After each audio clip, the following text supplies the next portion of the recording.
And if you have a disciple sitting on your desk, your skills and competencies can leap forward rather than crawling forward. No technology is the answer to everything. Totally agree with that. Table number 2, any insights? Key points?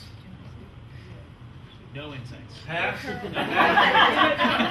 No insight. Table 3, any particular?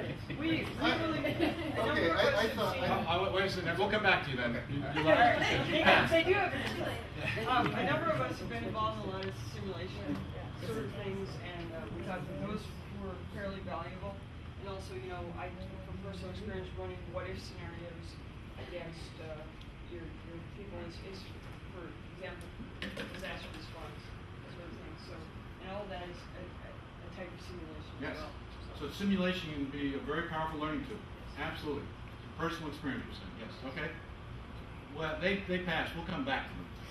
Table 4. Any points? We had similar discussions to table 1, and I'm sure everyone else did. I think what we recognize is the fact that any one of these ways to do it is important, and you have to understand that every individual learns in a unique way, and your ability to capture and measure the learning for individuals. Simulations obviously lends itself to great learning, but there's lots of different ways, and the more you can refine and optimize the people, process, technology aspects of it and target individuals, the more you'll get out So of it. what I think I hear you saying is these two last topics really converge. With all these generational differences and with all these learning technology differences, there's going to be some mix and match that's going to be the perfect solution, but not sticking round pegs in square holes. You've got to find out which are the right pegs. Very good. Back to the passes. I don't know if Benjamin's last point, which was that the more engaged one is, and they're watching and listening and performing all at the same time, that kind of convergence I thought was a powerful insight. Very good. Agree with that as well. I want to give one story, if I may. I had a class about 3 months ago when I first introduced these simulations and learning agent technologies. It was, for those of you who know the military, it was NORTHCOM. NORTHCOM has as one of its responsibilities this coming bird flu pandemic. Now, many of us haven't heard too much about this. I wasn't very knowledgeable about it, but Denise Lee informed me about it. And I heard a lot more about it when I was out in Colorado Springs. It's not a question of if it's going to happen, it's a question of when it's going to happen. And when it happens, it's going to be some serious shit. Well, they've been saying Thank you. Well, I just came back from the Philippines, and it's already beginning to happen in some little place over there, but they've constrained it. I mean, places with high population densities, you know, an island with 90 million people, not much bigger than California, or maybe even a lot smaller than California, you're talking about some serious stuff once that thing moves. Some of the other factors about it is they believe the mortality rate is not going to be 20% of the Spanish influenza of 1918, but more like 60%. Another thing that I'm still not sure I understood, but most influenzas and those types of things affect the old and the young. You always say the elderly and the young are going to be affected, so take care of your children and take care of your grandparents or whatever.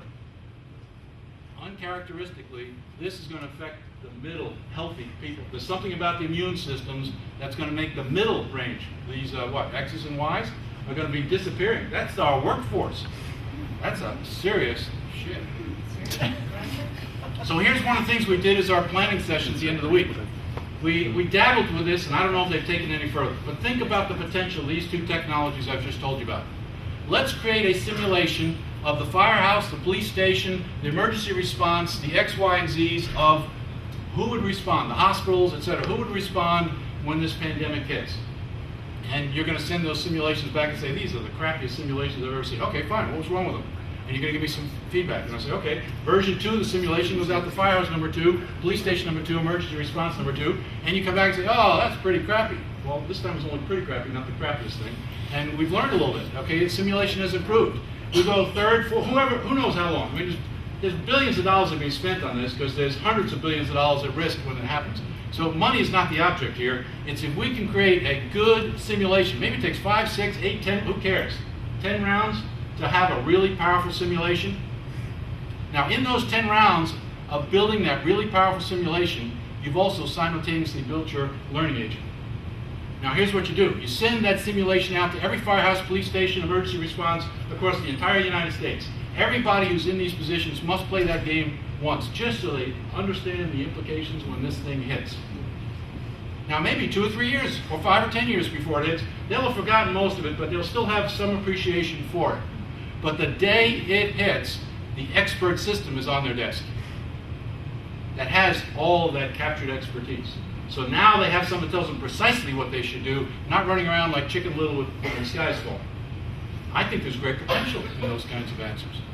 It's not going to solve the problem, but when you're talking with a problem this big, you're talking about hundreds of billions of dollars and 10, 20, 30, maybe 40, 50 million lives. Any dent in that is serious stuff. So these technologies are very powerful. That's a potential application for them. On that note, we're close to finishing up the evening, except that I've been asked to make sure you fill out your evaluation form. The reason we do some of these exciting things is because you give us feedback and say, hey, this is what we like, this is what we don't like, etc. So please do that. If you don't have one, all right, well, thank you very much for your attendance tonight. I'd like to give a round of applause to our speakers.